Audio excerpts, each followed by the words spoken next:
ರೇವಣ್ಣ ಕುಟುಂಬ ಸದ್ಯ ಕಾನೂನು ಸಂಕಷ್ಟಕ್ಕೆ ಸಿಲುಕಿ ಒದ್ದಾಡ್ತಾ ಇದ್ರೆ ಕುಮಾರಸ್ವಾಮಿ ಅವರು ಕುಟುಂಬ ಸಮೇತ ಟೂರ್ ಹೋಗಿದ್ದಾರೆ.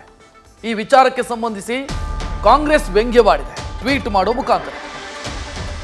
ರೇವಣ್ಣ ಕುಟುಂಬ ಟೆನ್ಷನ್ ನಲ್ಲಿದೆ, ಕುಮಾರಣ್ಣ ಕುಟುಂಬ ಟ್ರಿಪ್ ಮಾಡ್ತಾ ಇದೆ ಅಂತ ಮಾಜಿ ಮುಖ್ಯಮಂತ್ರಿ ಎಚ್.ಡಿ.ಕೆ ಕಾಲೆಳೆದು ಕಾಂಗ್ರೆಸ್ ಟ್ವೀಟ್ ಮಾಡಿದೆ.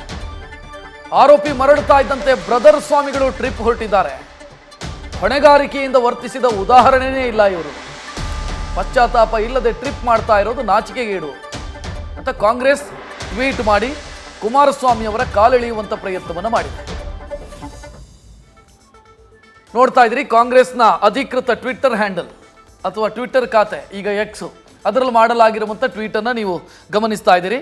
ಅದರಲ್ಲಿ ರೇವಣ್ಣ ಕುಟುಂಬ ಟೆನ್ಷನ್ನಲ್ಲಿದೆ, ಕುಮಾರಣ್ಣ ಕುಟುಂಬ ಜಾಲಿ ಮೂಡ್ನಲ್ಲಿದೆ ಅಂತೆಲ್ಲ ಬರೆದಿದ್ದಾರೆ. ಇದು ತೀರಾ ಅತಿರೇಕ ಅಂತ ಅನ್ಸುತ್ತೆ. ಯಾಕಂತಂದ್ರೆ ರೇವಣ್ಣ ಕುಟುಂಬಕ್ಕೆ ಸಮಸ್ಯೆ ಬಂದ ಕಾರಣಕ್ಕಾಗಿ ಇವರು ಪಾಪ ಟೂರ್ ಮಾಡಬಾರ್ದು ಅಂತಂದ್ರೆ ಅರ್ಥ ಇದೆಯಾ?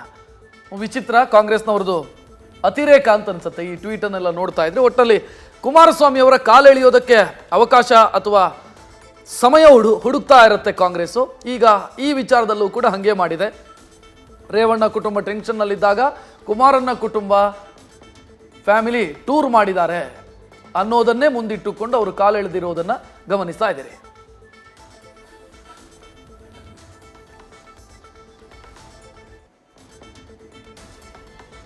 ಅಂದರೆ ಕಾಂಗ್ರೆಸ್ ಬಯಸ್ತಾ ಇರೋದು ಏನನ್ನು ಅನ್ನೋದು ಇಲ್ಲಿ ಪ್ರಶ್ನೆ ಬರೋದು.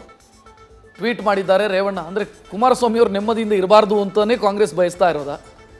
ಈಗ ರೇವಣ್ಣ ಅರೆಸ್ಟ್, ಪ್ರಜ್ವಲ್ ರೇವಣ್ಣ ಅರೆಸ್ಟ್ ಆದರು ಅಂತ ಕುಮಾರಸ್ವಾಮಿ ಅವರು ಅಳ್ತಾ ಕೂರಬೇಕಾ ಮನೆಯಲ್ಲಿ, ಜೆ.ಪಿ. ನಗರದ ಮನೆಯಲ್ಲೇ ಅಥವಾ ಅವರ ತೋಟದ ಮನೆಯಲ್ಲಿ ಅಳ್ತಾ ಕೂರಬೇಕು ಅಂತನ? ಏನು ಅವ್ರ ಇಂಟೆನ್ಷನ್ ಏನು ಕಾಂಗ್ರೆಸ್ನದ್ದು? ಕುಮಾರಸ್ವಾಮಿ ಅವರು ನೆಮ್ಮದಿಯಿಂದ ಇರಬಾರ್ದು ಅಂತನೋ ಏನು ಕತೆ ಅದು ಗೊತ್ತಾಗ್ತಾ ಇಲ್ಲ.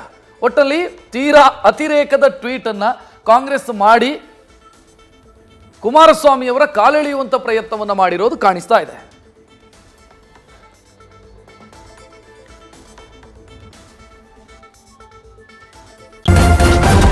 ನ್ಯೂಸ್ ಫಸ್ಟ್, ನಿರ್ಭೀತಿಯಿಂದ ನಿಮ್ಮ ಪರವಾಗಿ.